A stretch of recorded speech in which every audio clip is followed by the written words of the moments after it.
Hello. Very good afternoon to all of you. Hope you all are doing really well. I hope I'm audible and visible clearly. Please confirm on the chat box.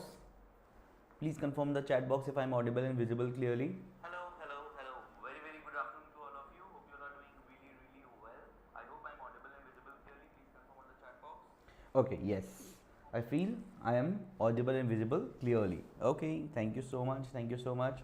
So very good afternoon to all of you. Today we are going to cover all of the important standards for both of your AA as well as AAA subjects. Today we are going to cover approximately 18 to 20 standards from all the stages of the audit, be it planning stage, be it execution or completion stage, and be it reporting stage.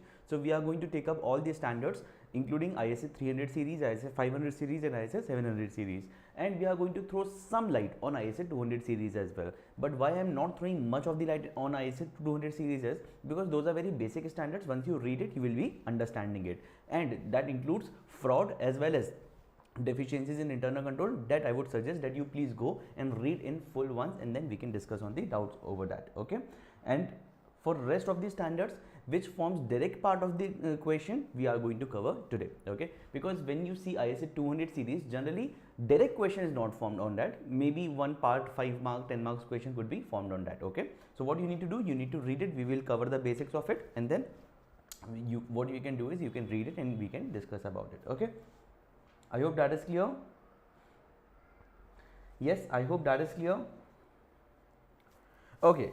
Okay, now quickly start with the session. Okay, so first thing that we are going to do is we are going to cover ISA 300 series. What we are going to do, we are going to cover ISA 300 series. And when I talk about ISA 300 series, what all standards comes under it? So ISA 300 is there, ISA 315 is there, ISA 320 is there, then ISA 330 is there. So that is about ISA 300 series. Then when I talk about ISA 400 series, so one standard is very important for us, which is ISA 450, which is evaluation of misstatements. Okay, so that we are going to cover. Then we are going to go for the ISA 500 series as well, and then we are going to go for the ISA 700 series as well. Okay, so please follow along and you will be able to cover everything. Okay, so ISA 300, planning and audit of financial statements.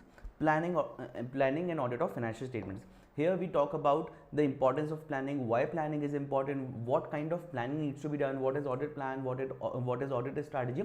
All of those things we cover generally under this, right? Then ISA 315, identifying and assessing the risk of material misstatements, where we talk about the audit risk, we talk about the business risk, we talk about risk of material misstatement and so on. Right. Then ISA 320, which is materiality in planning and performing an audit. That is, what is material. Now, to determine materiality, there could be quantitative thresholds, there could be qualitative matters as well that we can discuss, right? Then ISA 450, ISA 330, that is auditor's responses to assessed risk. So whatever is the assessment of your risk, what is the auditor's response? That is, what are the audit procedures that could be conducted. Then ISA 450, evaluation of misstatements identified during the audit. So whatever misstatements you have identified, what is your evaluation about it, right? So that is very important over here. And then we'll also cover some topics on audit risk, analytical procedures, auditor's responses, initial audits and transnational audits. Okay, so let's talk about planning objectives. First of all, why planning is important: to devote appropriate attention to all the important areas. For example, if I do not plan my audit and I directly jump into conducting the audit, then I might miss out on certain points that might be very important for me to conduct the audit, right? For example, if the revenue has a chance of being materially misstated, or if there is a specific transaction which has been done which has been covered by the taxation norms, that is, it has been highlighted as illegitimate transaction by the taxation norms, then I should focus more on that, right? So appropriate attention. Then to identify potential problems and resolve on a timely basis. See, what happens is, for example, if we are aware that as per our experience, as per the experience of the previous auditor, generally external confirmations never respond. Okay, whenever we send any external confirmation, they generally do not respond.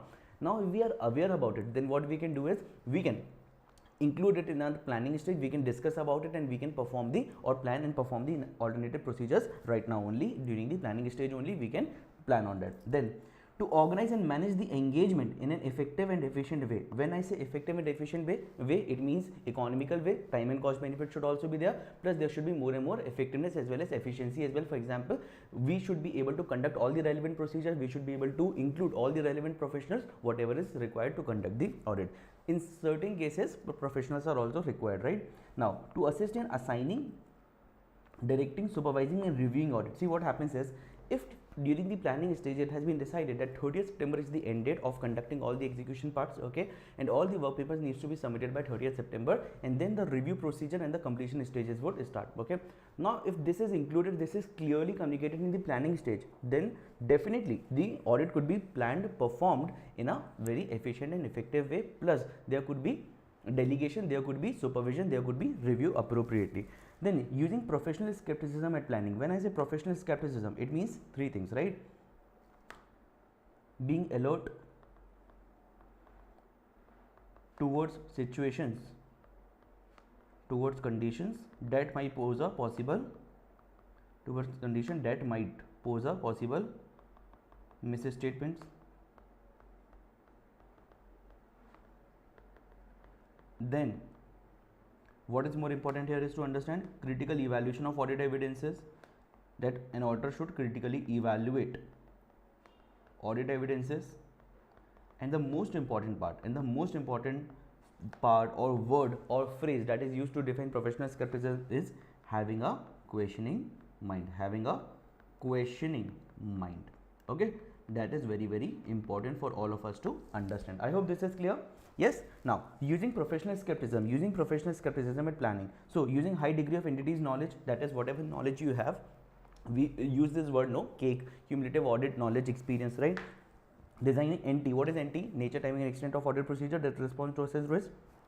Design audit procedures to identify contradictory evidences. See, what happens is there is one type of evidence which is known as contradictory evidence. Now what is this contradictory evidence? This contradictory evidence means that one evidence is saying something else, one evidence is persuading us to conclude something else, and there is one more evidence which is persuading us to conclude something else. Then these are called as contradictory, that is they are not matching or they are talking about opposite conclusions, right? Then modifying audit approach if required as new information becomes available. So we should have professional skepticism towards what? Towards using the entity's knowledge, towards planning and designing nature, timing and extent of audit, and designing audit procedures to evaluate and identify contradictory evidences as well.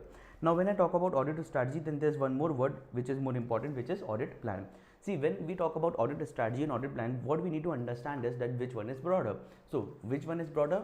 Audit strategy is more broader because it looks up for all the areas of the audit. It decides the scope, timing and nature of the audit. Whereas when I talk about the audit plan, this is more detailed, more specific, and it talks about the nature of audit procedures as well, not the scope, but the nature of audit procedures. Once the scope is decided in the strategy, then audit plan talks about the specific procedure. Now my friends, why I'm speaking a little fast today? Because I know that I'm talking to the intelligent guys over there, and since we are left with very few days or one day with our examination, for our examination, then what is more important here is that we should be able to revise everything appropriately. Okay, so if you are seeing it in the live mode, it's just one day, and if you are seeing in the recorded mode later on for later attempts, then there might be very few days left. So I'm talking to the intelligent audience, so what I'm trying to do is I'm trying to speak a little faster, just in case if you have any doubts, please feel free to reach out to me. Okay, you can reach out to me on Telegram, you can reach out to me on Instagram, you can reach out to me on YouTube, you can reach out to me anywhere. I am available by the name of ACCA with CA Supreet Agrawal. Only on LinkedIn I am available by the name of CA Supreet Agrawal. Okay, now detailed approach. Audit plan is detailed, whereas audit strategy is broader. It sets the scope, timing and direction of the audit, so it is more broader. Okay, this is very, very important if it is asked sometime. Okay, for scope it decides FRF as in financial reporting framework, whether it is India's framework, whether it is US GAAP framework, which framework is there. Okay, for direction, determination of appropriate materiality is also covered in audit strategy because it is covered for the entire audit, right, entire financial statements. What is nature, timing and extent of planned audit procedure? So it includes risk assessment procedures and audit procedures at the assertion level, which is at the execution level, right? Now requirements of ISA 315 and 330. This difference is very, very important. 315 and 330. This difference is very, very important because a lot of students gets confused over this. Okay, so ISA 315, design and perform risk assessment procedure. This talks about performing risk assessment procedure. What are risk assessment procedures? So you remember, let me write this way.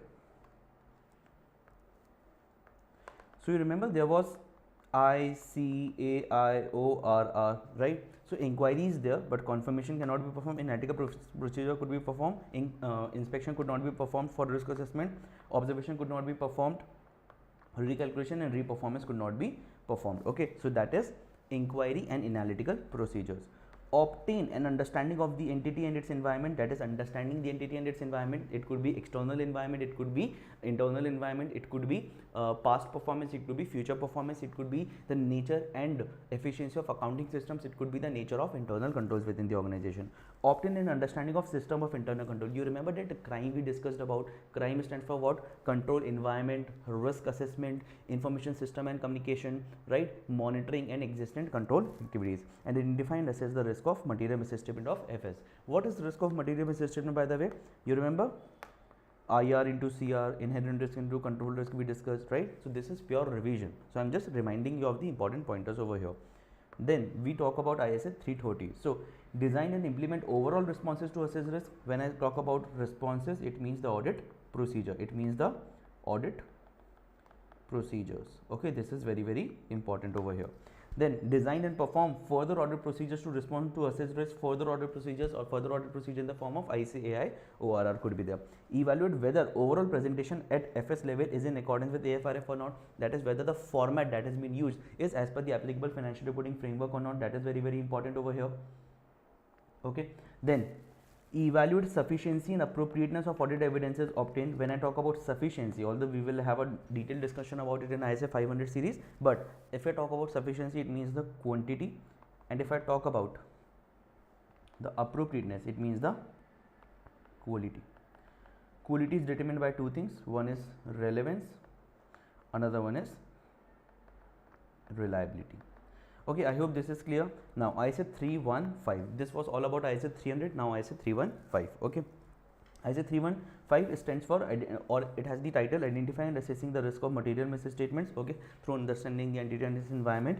Now risk assessment procedures are performed. Analytical procedure could be performed, inquiries could be performed, inspection could be performed, observation could be performed. Must be performed to obtain an understanding of entity and its environment, AFRF accounting policies used, how inherent risk factors affect the susceptibility of assertion, that is how inherent risk is there, what is the level of inherent risk in the organization. That is very, very important for all of us to understand over here.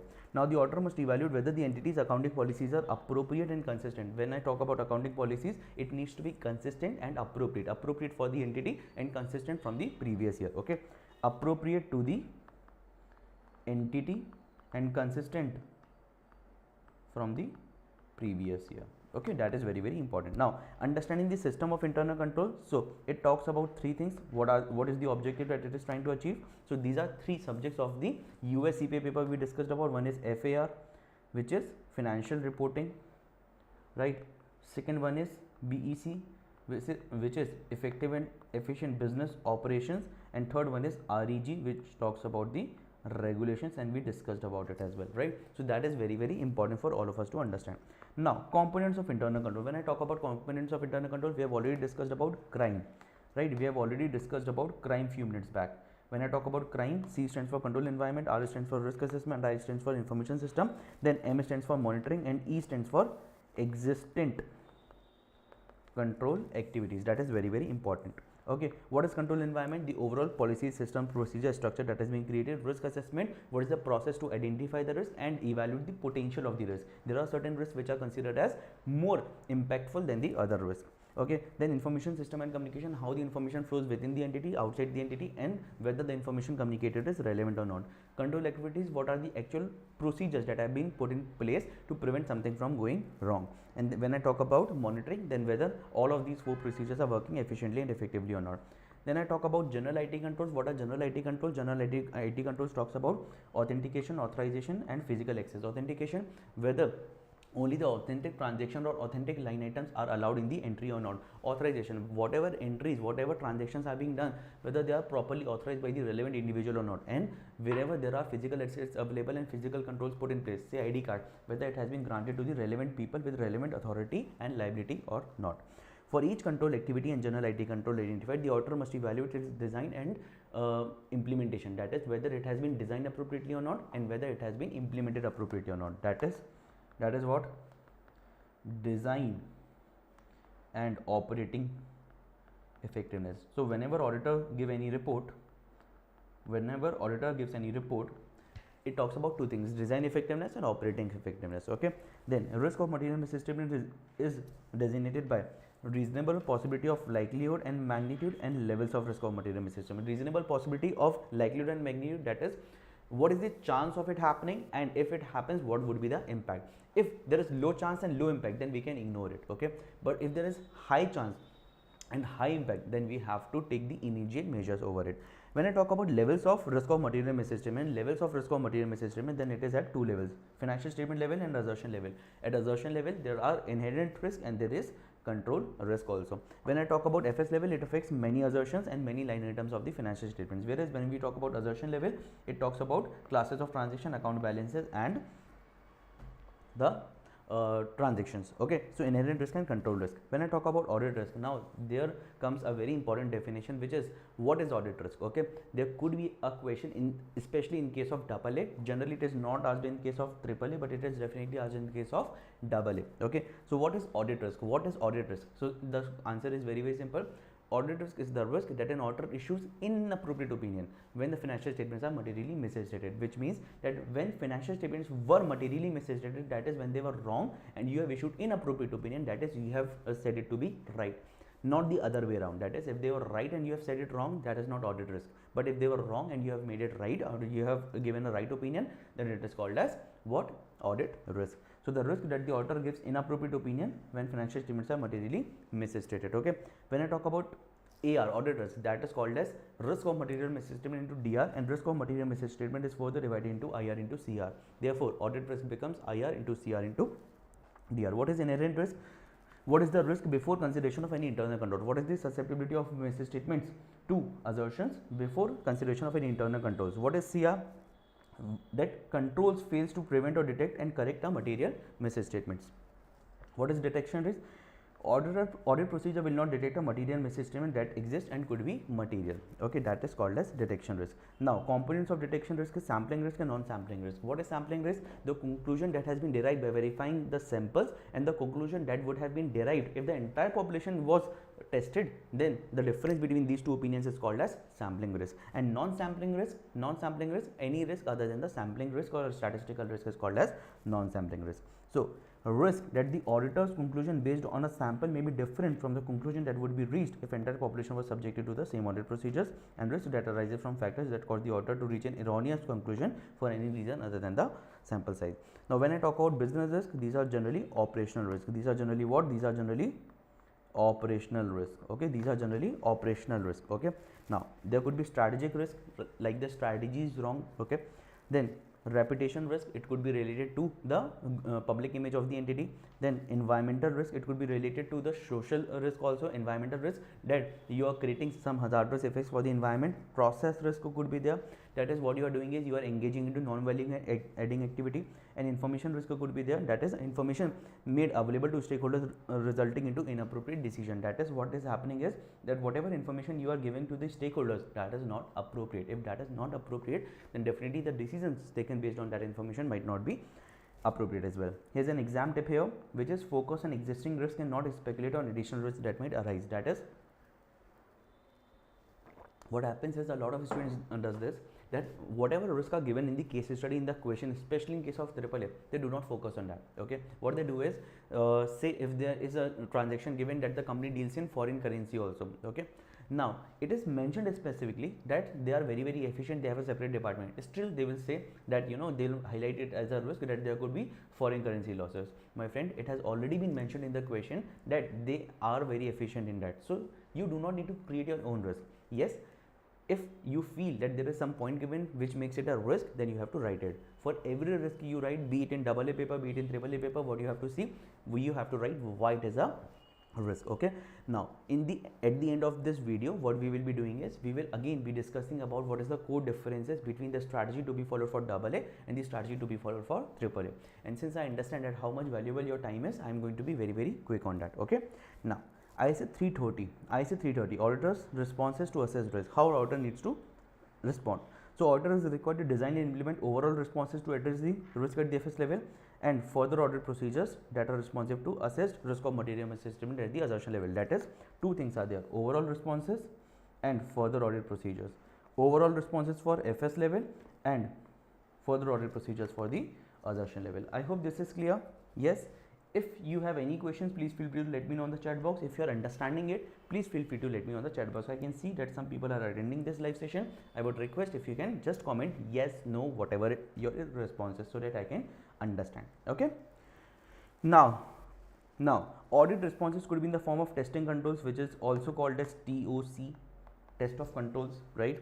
Then there could be planning and performing substantive procedures in the form of ACCA AA ORR, obtaining more persuasive audit evidences. When I say persuasive, which makes us believe that something might be true. Communicating significant risk to TCWG. What is TCWG? Those charged with governance, and engagement partner review at the end, that is done at completion and review stage. Now the auditor is required to conclude whether sufficient appropriate audit evidences has been obtained, considering all relevant audit evidences regardless of whether it appears to corroborate or to contradict assertions in the FS. That is what we have to see, whether sufficient and appropriate audit evidences has been taken or not. Thank you so much.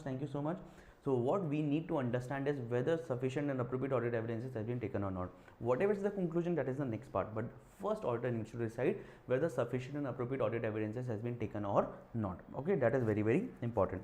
Now let's talk about ISA 450.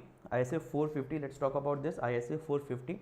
ISA 450 is evaluation of misstatements identified during the audit. That when misstatements are identified, then how do we need to evaluate? So what we have to do, we have to identify it against a relevant benchmark. Okay, when material misstatements are identified, it must be reassessed if audit strategy and plan needs revision. That is, if just in case if there is any misstatement that has been identified, we have to see the extent of it, whether the extent allows or requires us to make revision in our audit strategy and audit plan or not. If yes, we have to reassess it and then reapply our procedures also if required.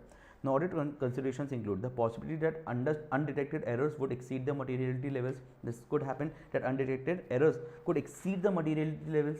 Okay, the application of professional judgment in evaluating effects of qualitative errors. There could be qualitative errors, right? 10 rupees of fraud, 10 rupees of cash embezzlement, right? Whether projected errors can be reduced by extending audit procedure. Projected errors as in when you identify misstatements in a sample and then you try to project it to the entire population, whether that could be reduced by verifying more samples. The possibility that the misstatements affects other information. What is other information? This we will understand under ISA 720.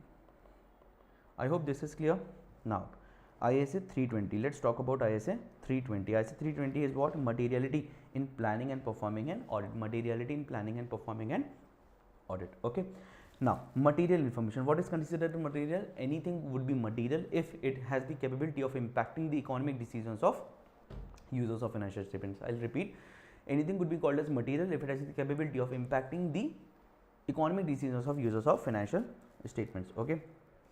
Now, aggregation risk. What is aggregation risk? The probability that the aggregated material misstatements could exceed the materiality set for the financial statements as a whole. So, the probability that the aggregate of uncorrected and undetected misstatements exceeds materiality for the financial statements as a whole is very, very important over here. Now, materiality is entity specific. It cannot be taken as a generalized amount. However, there could be certain benchmarks, say PBT, profit before taxes, profit after taxes, revenue, total assets, right? That could be taken.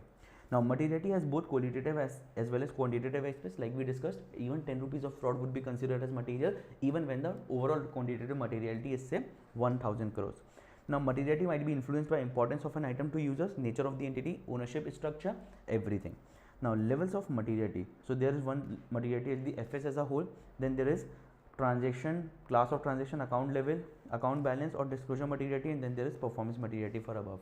When I talk about performance materiality, it is the materiality set at lower amount than the overall materiality to evaluate and to conclude or to ensure that the overall misstatements do not move above the total materiality set for the financial statements as a whole. Now, determining materiality, so there could be any benchmark, but recommended thresholds are profit before taxes, total assets, and for revenue. For profit before taxes, 5 to 10%. 5% is taken when there is higher risk, and when there is lower risk, 10% is taken. Total assets 1 to 2%, and for revenue 0.5 to 1%, although 1 to 2% is also allowed. Do you need to remember this? Yes, because if tomorrow materiality would be asked in the examination, which you have to answer anyways. Why?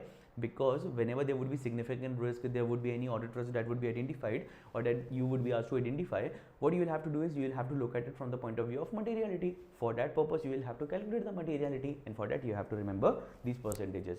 So, profit before taxes 5 to 10%, assets is 1 to 2% and revenue is 0.5 to 1%. Okay, how do you need to remember this? This is the lowest amount generally, right? Then this would be a little big amount, this would be a little big amount, and that is why what happens is that the most lowest amount has the highest percentage. Lowest, highest. Total assets is generally medium, so this one is also medium. Revenue is highest amount, so the percentage is applied at lowest amount. That is how you can remember this. Okay, now less than the lower limit is regarded as immaterial, greater than the upper limit is material, and between the limit is a matter of professional judgment that whether you will be considering it as material or not. Then performance materiality, we have already discussed about it. Lower amount, so the lower amount set by the auditor to reduce aggregation risk to an appropriately low level, that is what is performance materiality. Okay, now qualitative misstatements could also be there, so errors or inaccuracies in non-numerical aspects, so misapplication of accounting policy, omission of required disclosures, incorrect classification, breach of law or regulation, that would always be considered as material even when it is not material quantity wise. Then relationship with detection risk, so inverse relationship is there. Okay, so the greater the risk of material misstatement, the lower materiality, increased substantive procedure, etc. Now initial audits is very important. Initial audits is when last year's financial statement was either not audited or were audited by the different auditor, so that is called as initial audits, that is first year audits, right? So the auditor must pay particular attention to what, how the entity selects and applies accounting policies, because you will try to understand it, then whether they are appropriate for its business and consistent with FRF or not, plus consistent with last year or not, right? That is important. How entity accounts for significant and unusual transactions, significant and unusual as in which is not at par with the normal business transactions of the entity, and how changes in entity's accounting policies are dealt with. If there is any change, how the accounting policy would be created and applied. Now analytical procedure, but this is not full analytical procedure, this is from the point of view of risk assessment only. Analytical procedure from the point of view of risk assessment only, so it is performed at 3 stages. Analytical procedures are performed at 3 stages. One at the planning stage, one at the planning stage, which is preliminary OAR, then at the execution stage like rent, and then at the completion stage like the final OAR. Okay, now evaluation of financial information through analysis of plausible relationships between financial and non-financial data. See, evaluation is done of financial information only, but through plausible relationship between financial as well as non-financial information. Say analysis between total payroll amount as well as the head count of the company. There could be ratio analysis, one technique. Okay, there could be ratio analysis. Example calculation and analysis of ratios is expected, but this is only and only applicable for AAA, not AA. In case of AA, generally ratio analysis is not asked, but in case of AAA, it might be asked. So that is very important. If you are in the session, please let me know by stating yes that you understood it.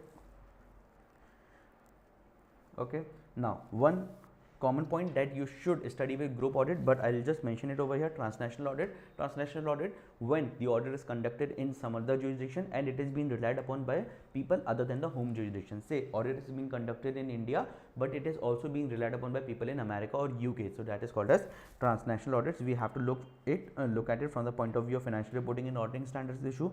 Listing requirements could be different, corporate governance requirements could be different, and national reporting frameworks could be different. Less complex entity is very important. Generally, all audits of listed companies are called as transnational audits because it is definitely being relied upon by foreign investors also. Less complex entities, for less complex entity, there are separate ISs that are being created.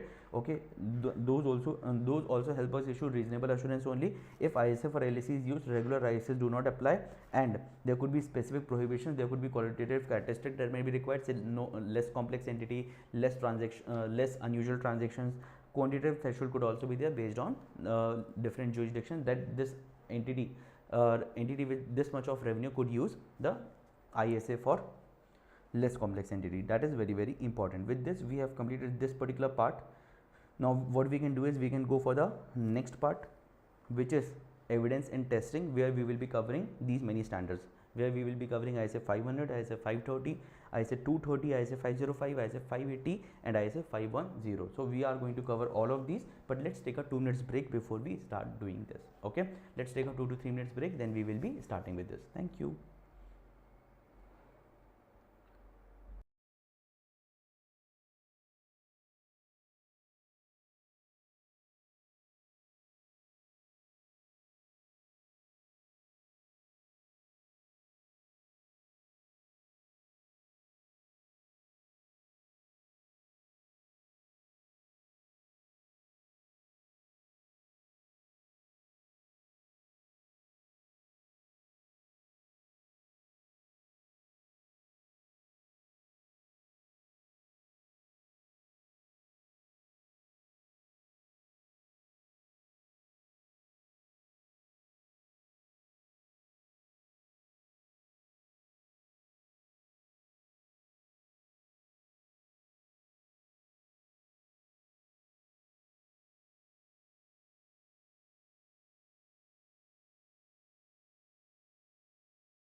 Okay, so now let's come back to the series that might be troubling some of the students on the last day. So this is very important for all of us to revise. So if there is any student in your connection who is appearing for AA and AAA paper, for the sake of them you have to share this video with them, because these standards might be creating a little problem for them and your one share could be able to help them. Okay, so please try to share it to as many ACCA students as possible today. Okay, now let's talk about ISA 500 series. Okay, 500 series. When I talk about 500 series, first thing that we are going to do is we are going to cover ISA 500 audit evidence, then 530 audit sampling, then 230 audit documentation. This is not 500 series 230, but still. Then 505 external confirmation, ISA 580 written representation, and ISA 510 initial engagements opening balances. Let's talk about ISA 500. The speed is going to be very fast, because again I will tell you that I am dealing with a very intelligent set of audience, so I am going to follow the speed as well. Okay, now let's talk about it.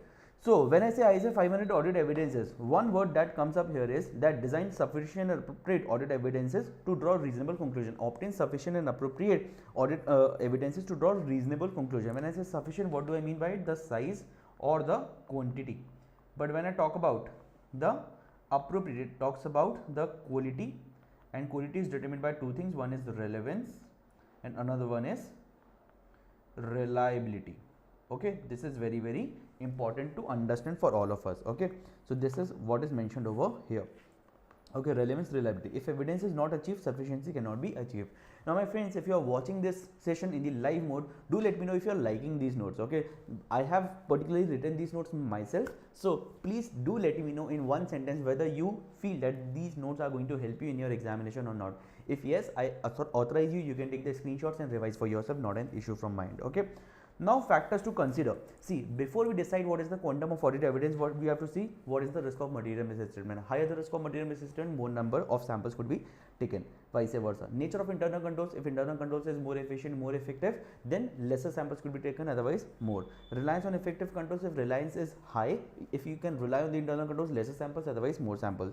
Cumulative audit knowledge experience, if that knowledge experience tells us that there is lesser risk, then we can go with less samples, otherwise more samples.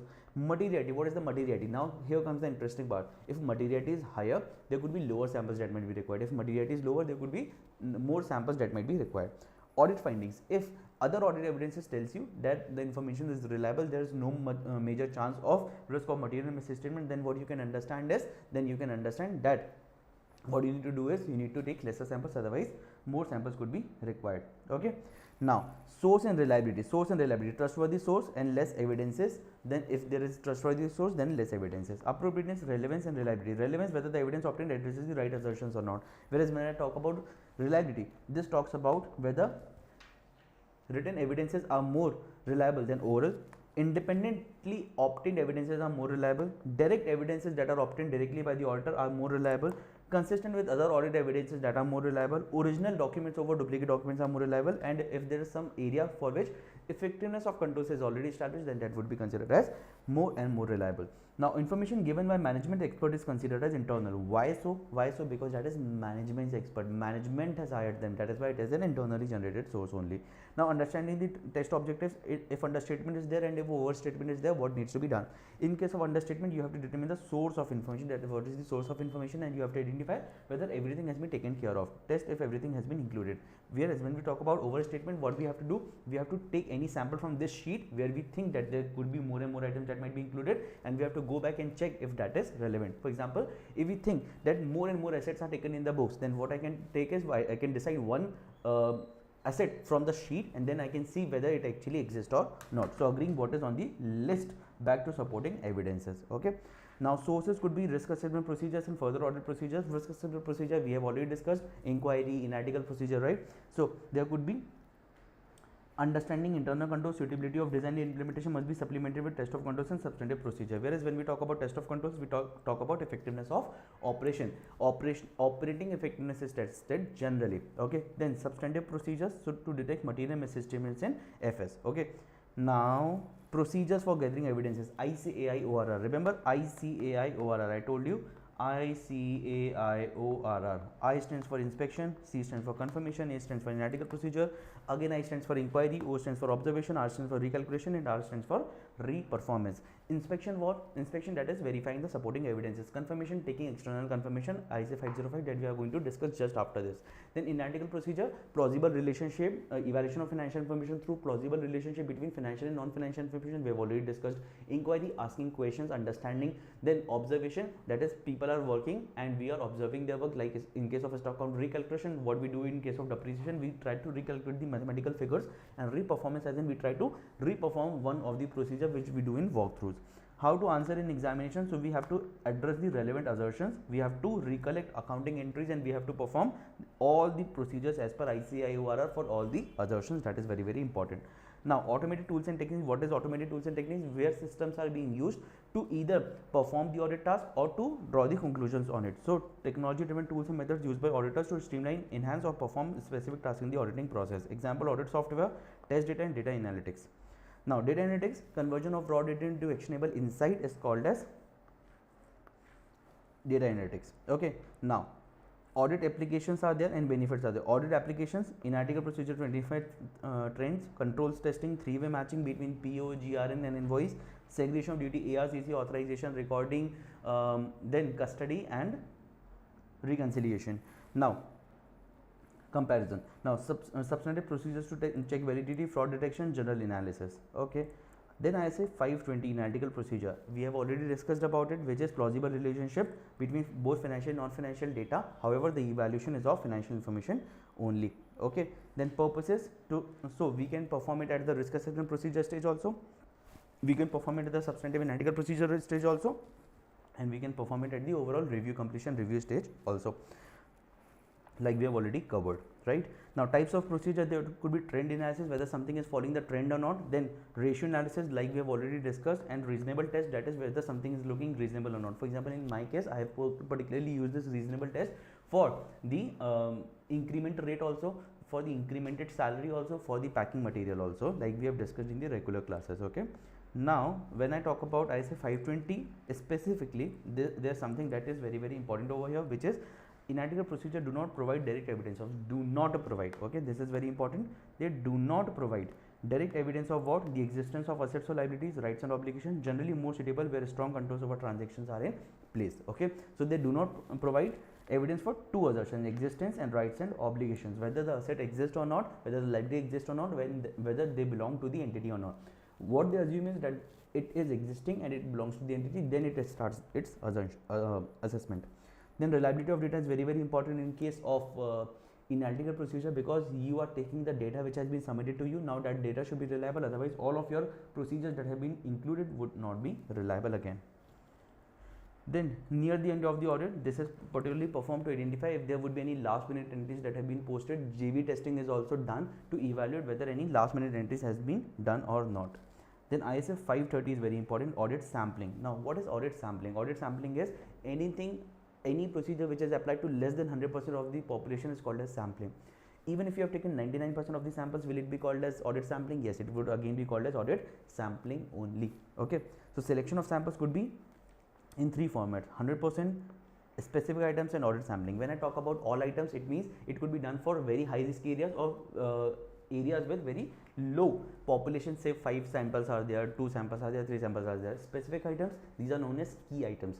So sometimes anything that crosses any of the materiality threshold that has been set would be considered as material and would be definitely tested. And audit sampling would also be there, which we are going to understand here, which is applied to less than 100% of the population. Anomaly, which is outlier, which is not following the entire population. Population is the entire set of data.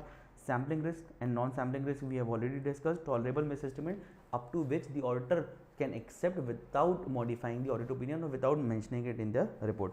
Statistical sampling involves use of random sample selection, probability theory. If it is asked in your examination that what is statistical sampling, you have to write these two things, that it uses random sample selection and probability theory. Okay, non-statistical sampling, whereas any approach could be used without any structured method. Okay, stages could be sample design, that what kind of samples you need to draw. Okay, you have to decide the population. Sample size, you have to determine how many samples you need to take. It could be different for TOC, it could be different for TOD, it could be dependent on the evaluation that you need to do.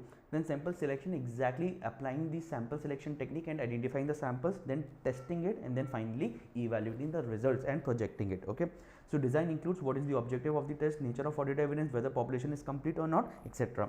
Whereas when I talk about sample size, it should be sufficient to reduce sampling risk to an acceptably low level and could be determined statistically or using professional judgment also. Sometimes it is applied or it is decided statistically. When I say statistically, what do I mean by it? That it is decided in the course of, say, through tools. Okay, it could be decided based on certain parameters, it could be decided on certain audit methodology that is being followed firm-wise. Okay.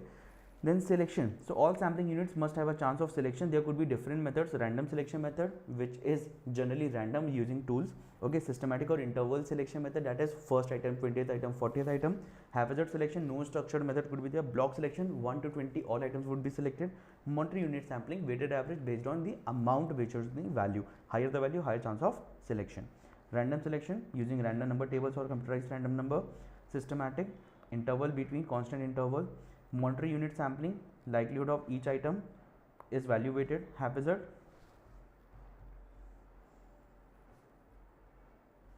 sorry guys. Okay, yes, haphazard does not follow structure technique. Block selection, all items are adjacent. Okay, that is very important. Now testing. So appropriate audit procedure must be performed on the selected items. Appropriate audit procedures must be performed on the selected items. Okay, then evaluation of results. So evaluation of results could be test of controls and test of details.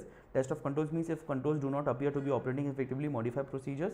And test of details, if misstatement exceeds tolerable misstatement, request management to adjust for identified misstatements or reevaluate uncorrected misstatements.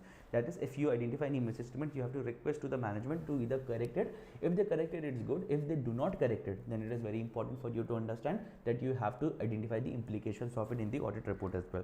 Now projecting misstatements, we have already discussed about it, but let's do a quick understanding first. There's an example which has been mentioned. Say population size is 1 lakh. See, the concept is you have identified certain samples, you have identified the misstatements. Now what could be the misstatements on the entire population? So just extrapolation, right?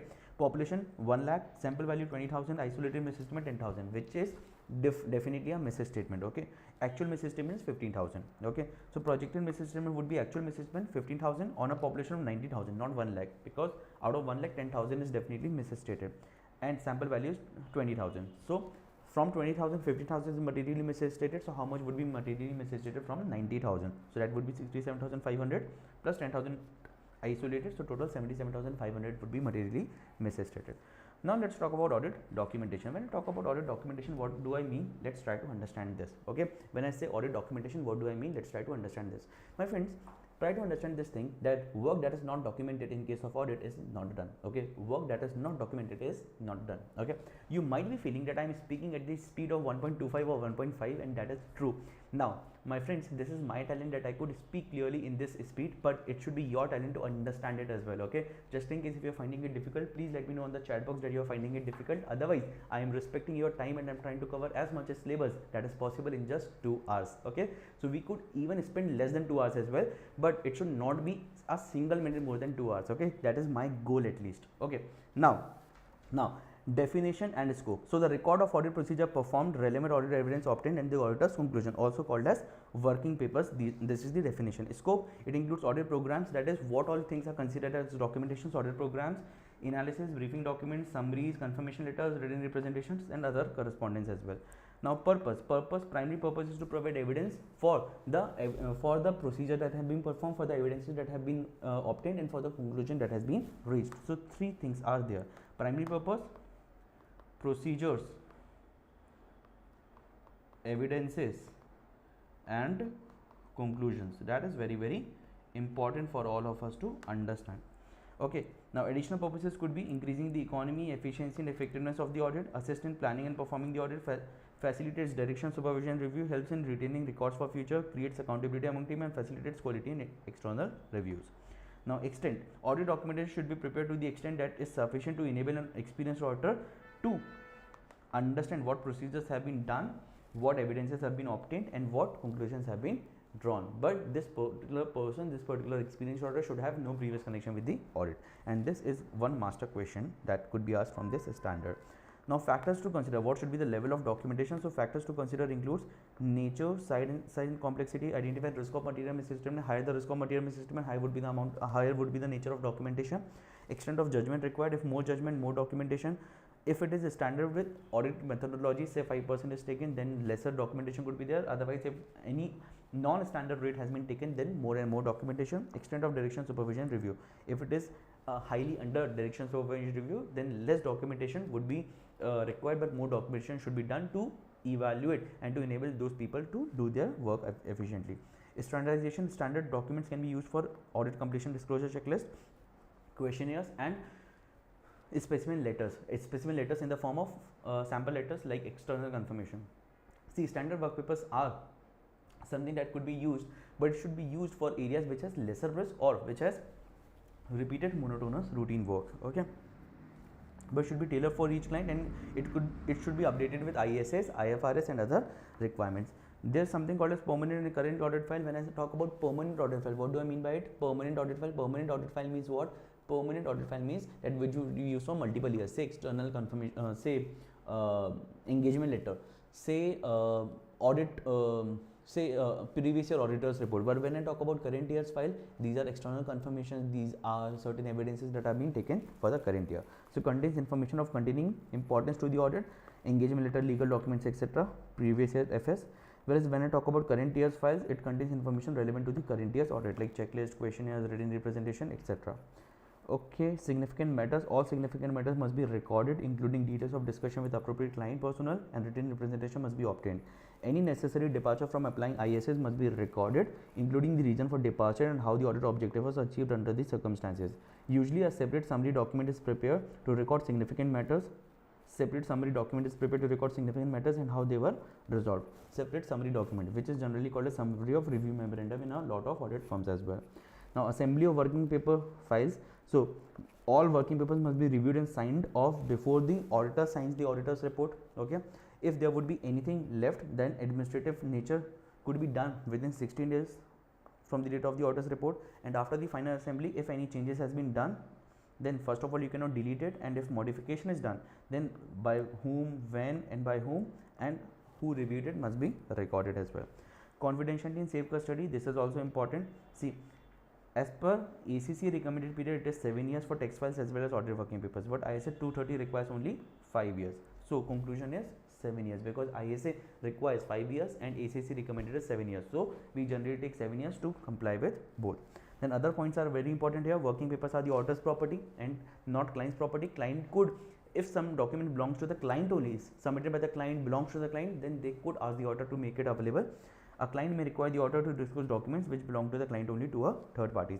Extracts from working papers could be made available to the client at the discretion of the auditor. Now, ISA 505 external confirmations, this is very important. This is one of the highest reliable document that could be, or evidence that could be taken, because it is direct, it is written, it is independent, it is original, right? So that is why it ticks off almost all of the pointers of the reliability. That is why it is very, very important. So direct written response to the auditor from a third party. Okay, factors includes materiality. If some item is material, for example, cash is always considered as material, then it is considered as an item for which external confirmation is always taken. Conclusion from other audit evidences and assess level of IR and CR. Okay, factors to be considered: open or close request, open or close request, open or close, as in open means where amount is blank, the other party could mention their own amount. Close, we mention the amount, we just ask them to confirm it. What is the competence of the other party, independence of the other party, objectivity of the other party? Type of information, respondents will readily confirm. For example, if we just ask if we just ask for balance from them, they might confirm directly. If we ask for the statement of account, they might delay.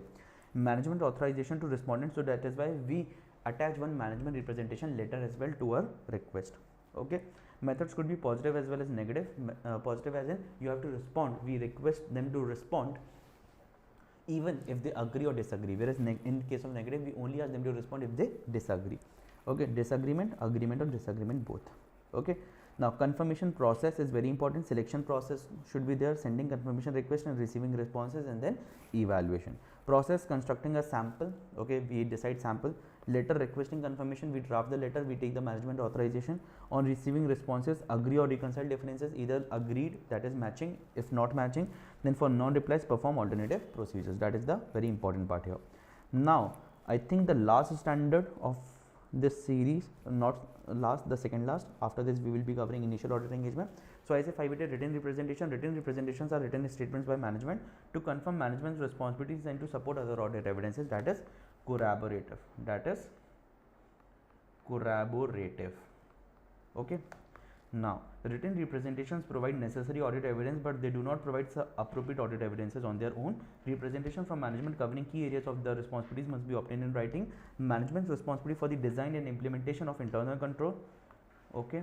Then management believe that the aggregated uncorrected misstatements identified by the auditor are not material. Management's acknowledgement of responsibility of fair presentation as per AFRF, and management's approval of the FS. For all of this, the evidence is only one, which is written representation, and that is why it becomes very, very important. That for which area written representation could be taken. Sorry. Okay. Now, written representations to support other audit evidence need to be obtained only if required by ISS or determined necessary by the auditor. Okay. Now, ISA 510 initial audit engagements, opening balances. So, for opening balances, we have to evaluate that they do not consider any misstatement that affect the current period's FS. Okay. Now, for audits of PIs in UK, the auditor is required to obtain an understanding of the predecessor auditor's methodology sufficient to communicate with those who have governance. Any changes to accounting policies have been appropriately accounted for and adequately presented and disclosed as per AFRF. Then matters to consider: appropriate accounting policies selected, consistently applied and adequately disclosed or not.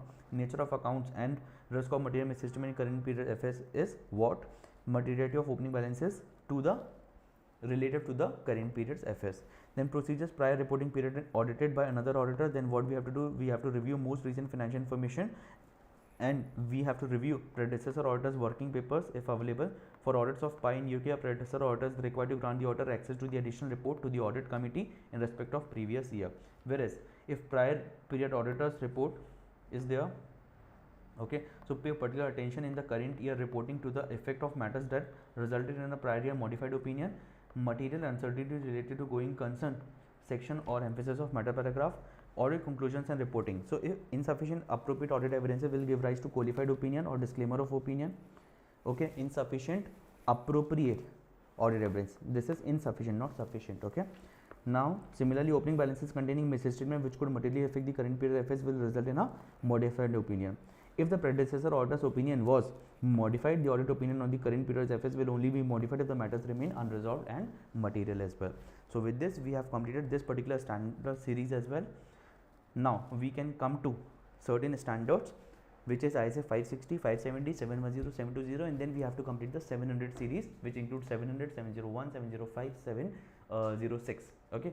Once we complete these standards, we will be covering all of these standards. But now let's take a 10 minutes break, and then we will be moving towards these standards, which is ISA 560 subsequent events, 570 going concern, 710 comparative information, and 720 the auditor's responsibilities relating to other information. After this, we will be having certain bonus topics, which we will not be covering from the point of view of coverage, but will be covering from the point of view of the tips how to answer them, like money laundering, group audits, fraud, laws and regulations, all of those topics. Okay, so let's take a 10 minutes break.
Okay. So now let's just start with these particular standards which are going to be very important for your examinations. So I say 560 subsequent events, I say 570 going concerns, then I say 710 comparative information, and I say 720 which is other information. These are going to be very important, and after this, after we complete this, then there are going to be just 700 series standards, that is 700, 701, 705 and 706.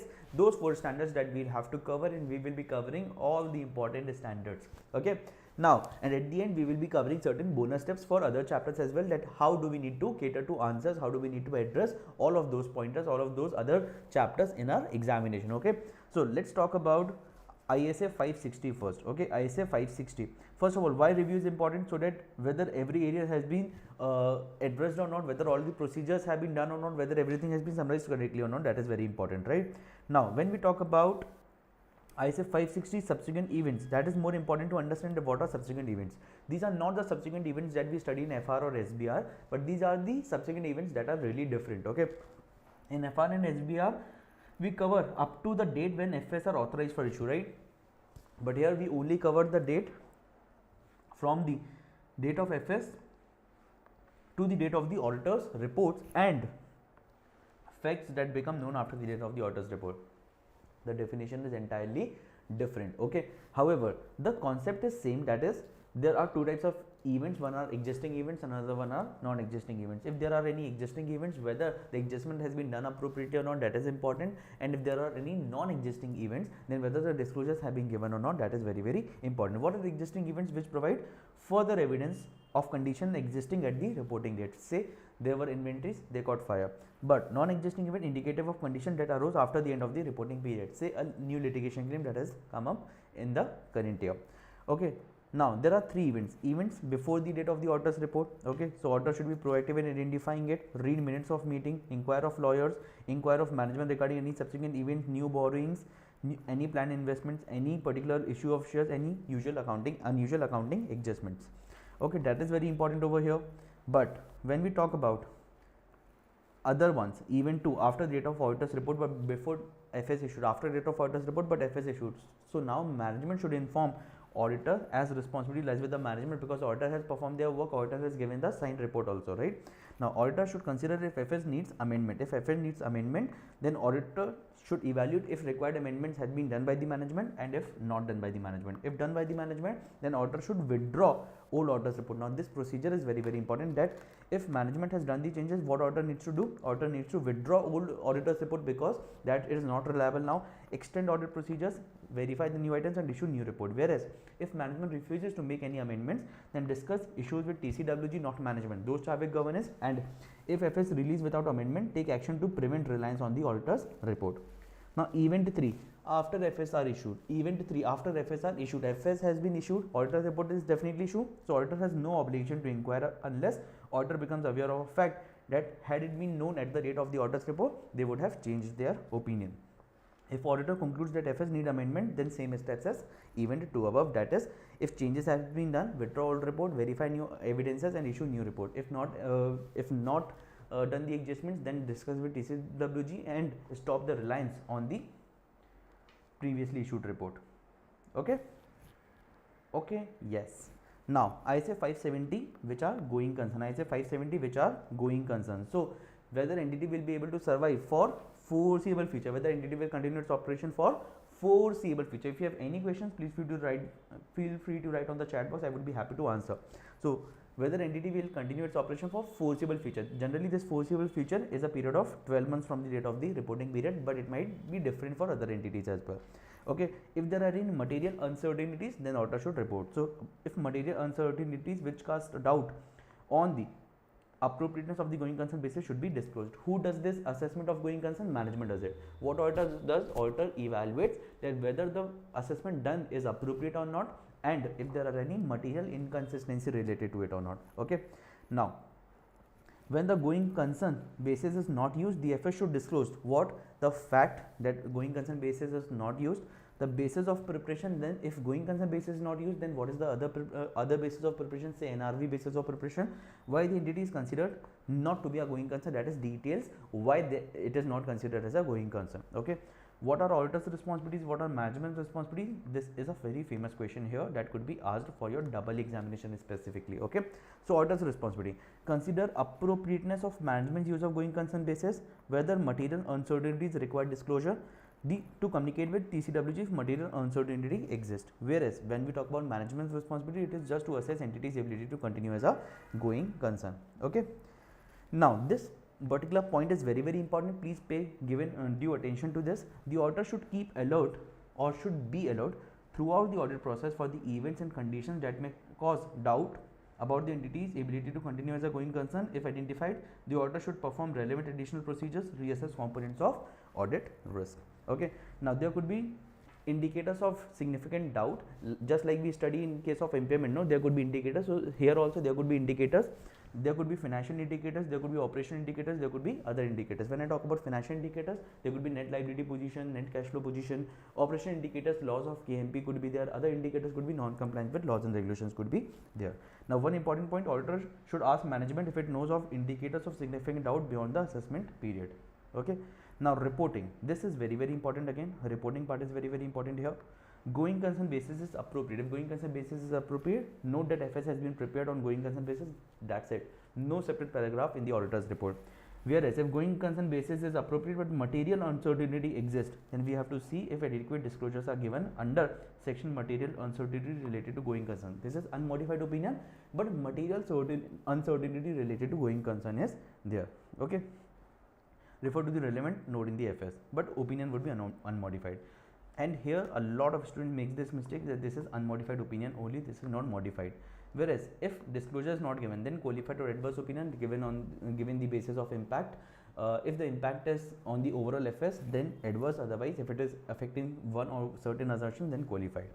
Now, going concern basis is inappropriate. So, adverse opinion is given if going concern basis is inappropriate. If management is unwilling to make assessment, then also qualified or disclaimer of opinion.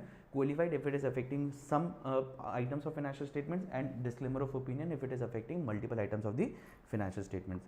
Now, ISS 710 comparative information, corresponding figures and comparative financial statements. Corresponding figures as a you see that in case of balance sheet and statement of profit and loss, there is a previous year number also that is mentioned, and in certain cases there is comparative financial statements. The whole financial statements are being given in the current year's report. Now, in case of corresponding figures, what happens is we just have to see whether it is matching with the last day's FS or not, whether any adjustment that was required to make due to change in presentation, change in classification, whether that has been done or not. And in case of corresponding figures, no opinion is given on the corresponding figure, only current year's figures are being reported on. Whereas when we talk about comparative financial information, then the report is also on the last year's figure. Okay. So what is the difference between corresponding figures and comparative financial statements? Corresponding figures included as part of the current year FS do not stand alone. Auditor's report only refers to the current year FS. Whereas when we talk about comparative financial statements, what is more important here is included for comparison but do not form part of current period FS, capable of standing alone. Auditor's report refers to each period. Now, auditor's responsibilities. So the auditor should assess whether accounting policies are consistent with the previous year or not. Figures are agreeing to the previous year signed FS or not, to signed FS. Okay, this is very important. Then appropriate disclosures are being made or not. Now, modified opinion on corresponding figures would be issued if no longer relevant for current year or still relevant to current year. If they are no longer relevant to current year, material to comparability of current and corresponding figures. That is, if they are material to comparability of current and corresponding figures, and if they are no longer relevant for current year, then modified opinion could be issued. And if they are still relevant for current year, then if they are material to year-end position or compatibility of current and corresponding figures, then modified opinion could be issued if there are any errors. Of course, if there are any errors, then only modified opinion could be issued. Now, corresponding figures should be described as unaudited in OM. OM as in other matter paragraph. OM as in other matter paragraph, if not audited. Now, I said 720 other information. What is other information? So generally annual report, right? Any information which is given in the annual report other than financial statements and the auditor's report is called as other information. Okay, this other information will be financial as well as non-financial. What is the auditor's responsibility? To read the other information and see if there is any material inconsistency, not uncertainty. Uncertainty is not there. Okay, material inconsistency, so that is very important over here. Other information, financial or non-financial information other than FS and auditor's report. Okay, now auditor's responsibilities, read the other information to identify if there is any material inconsistency, not material uncertainty. Material uncertainty is used in going concern, material inconsistency what is used in other information. To respond appropriately to material inconsistencies if they do appear or other information appears to be materially misstated, to consider the impact on the auditor's report. Auditor does not report on the fair presentation of such information unless there is a specific statutory or regulatory requirement to do so. Now let's talk about the audit procedure. Let's talk about the audit procedures. So obtain other information to be issued with FS, read the other information, discuss any material inconsistencies if not corrected before the auditor's report is to be signed, communicate with TCWG and withdraw from the engagement if possible, or issue qualified or adverse opinion if required. Okay, that is important. Reporting a separate section, other information should be included in the auditor's report. When we go to ISO 700, just after this we will be discussing about what are the contents of the audit report. One of such content is other information also. This includes management's responsibility, that is whatever sentences are mentioned under this paragraph, this would include management's responsibility is there to prepare other information, description of other information, what is the other information for listed company, description of other information to be obtained after the date of the auditor's report is also mentioned, a statement that audit opinion does not cover other information, auditor's responsibilities and other uncorrected material misstatements. That is important. Now these two lines are also important, please read it. If audit opinion is qualified or adverse, effect on reporting on other information must be considered.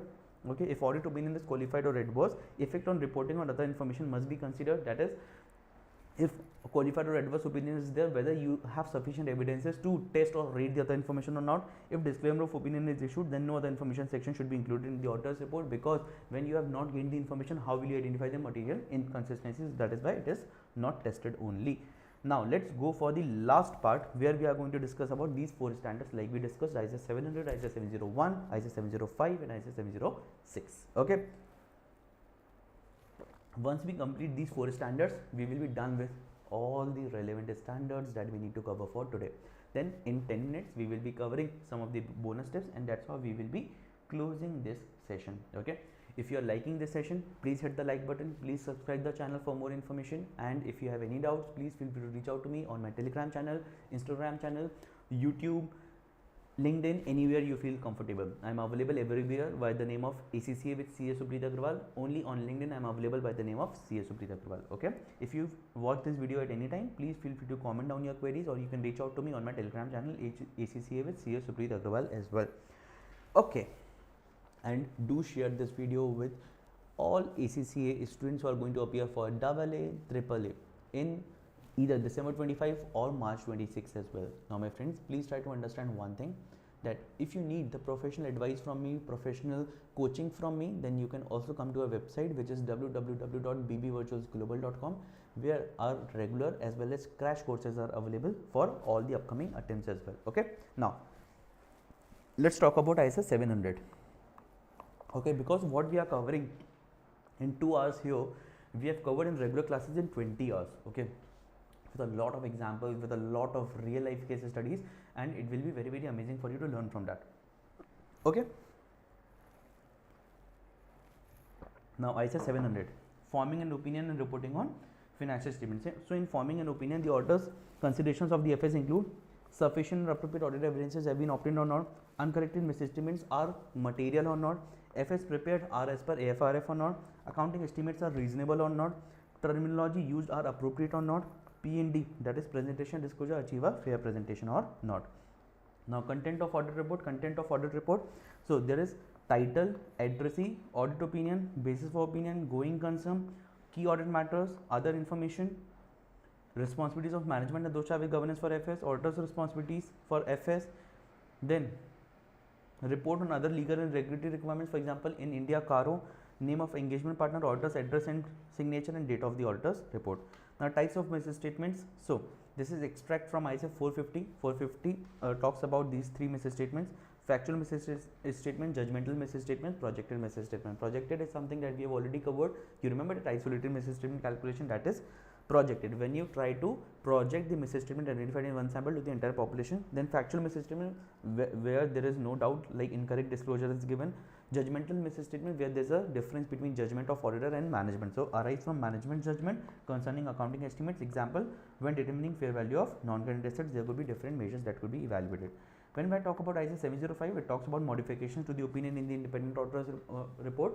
Now this is modifications to the opinion, not modification to the report. Okay, please try to understand that first.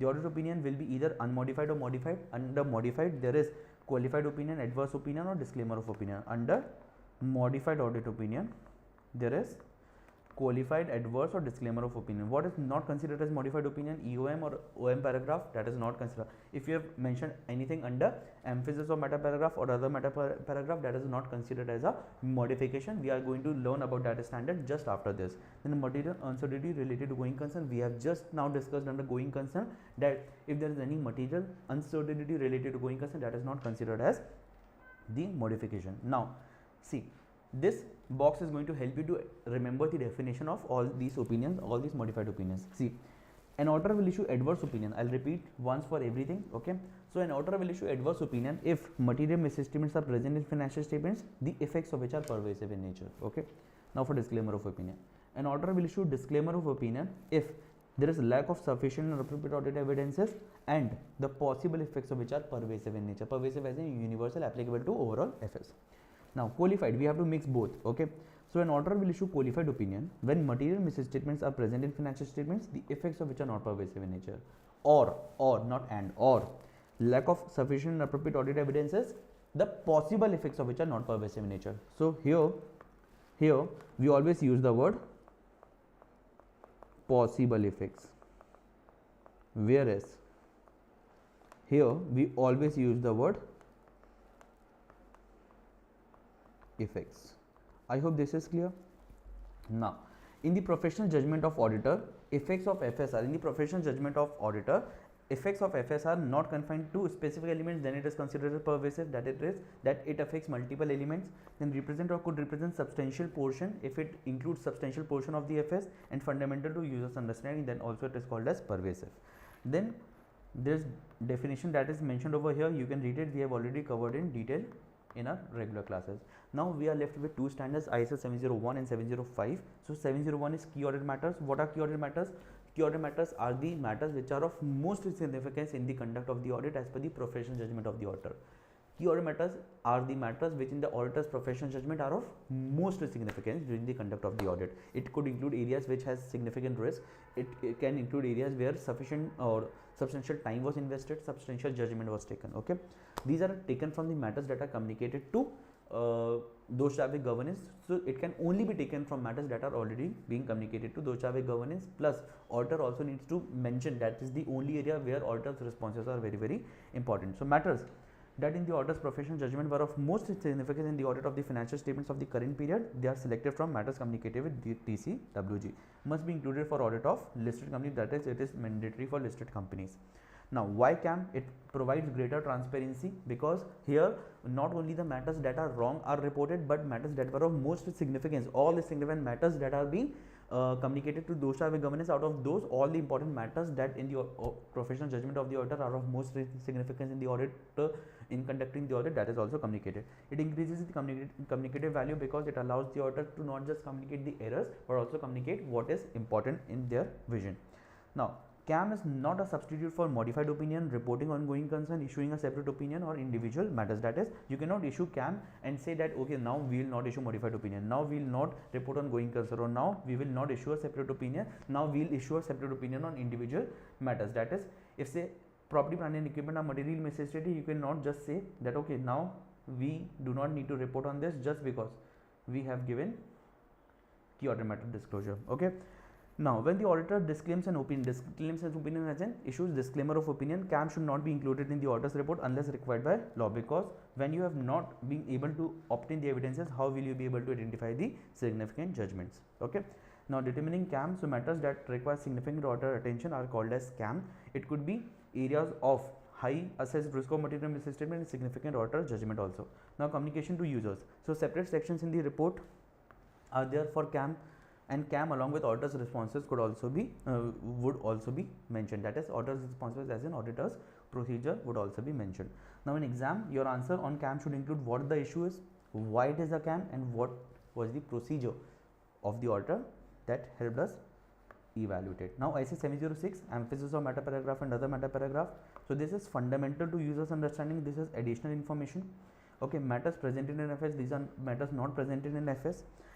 Here clear reference needs to be given, here no clear reference needs to be given. Emphasis of the matter means example could be early application of a new accounting standard, whereas OM could include disclosure regarding willingness to withdraw but unable to do so because of legal requirements.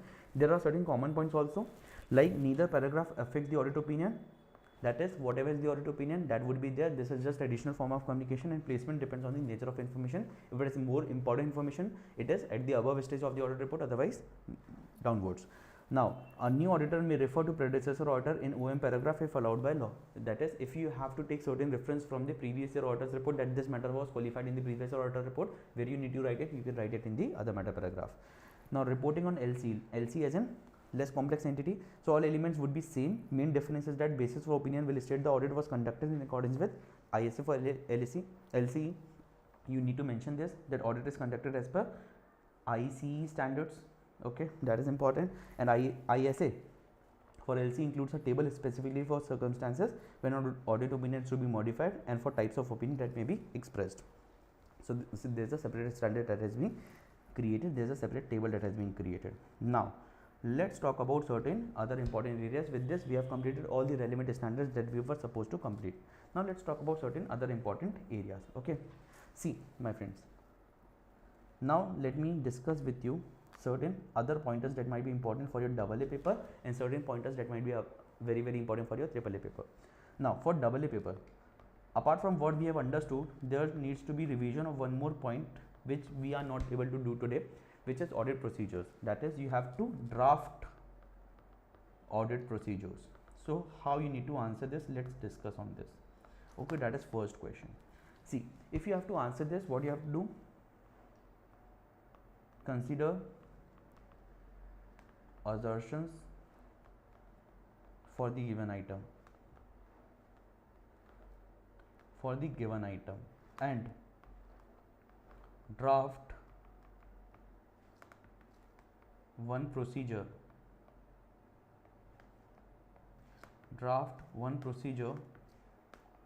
for all assertions. Okay, that is how you need to answer. So say for existence one procedure, for valuation one procedure, for rights and obligation one procedure, for completeness one procedure, for presentation and disclosure one procedure. That is how you need to do it. Now when we talk about AAA, what is important here is that in case of AAA there could be questions on money laundering, there could be questions on prospective FS, there could be questions on due diligence, there could be questions on group audits.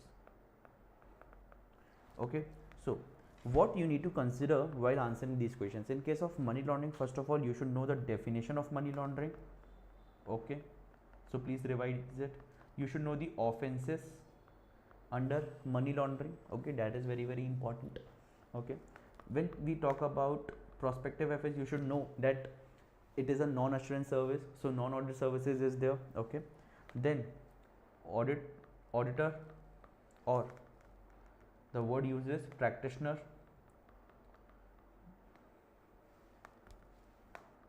Practitioner cannot issue opinion or certify, right? That is very important.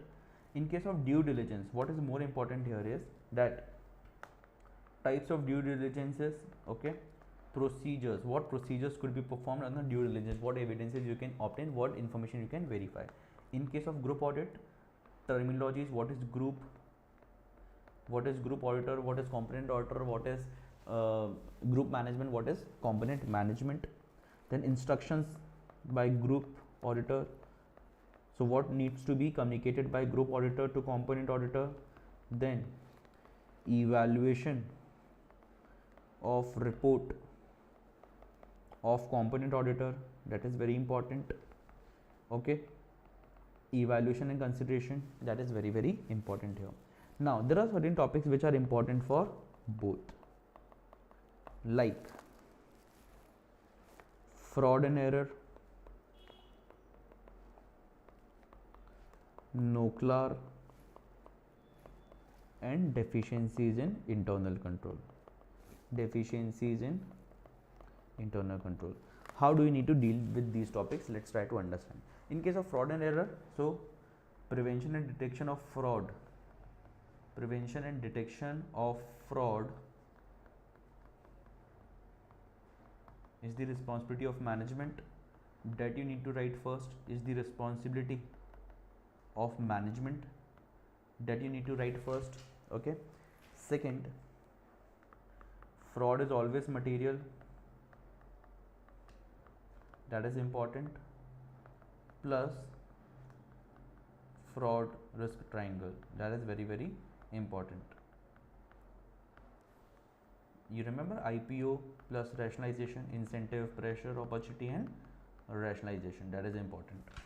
Then no clerk. Okay, so identify non-compliance, evaluate effects of non-compliance. Okay, deficiencies in internal controls, why it is a deficiency, does it need to be communicated to TCWG. Once you are sorted on these fronts, I think you will be able to handle the examination, both your AA as well as AAA examinations. So that is very, very important for all of you to understand. Just in case if you have any doubts, please feel free to reach out to me. Now my friends, I would love to wish all of you very, very best of luck for your examination. Okay, do really, really well. Do let me know how your exam went, and if this session has been helpful for you, please hit the like button.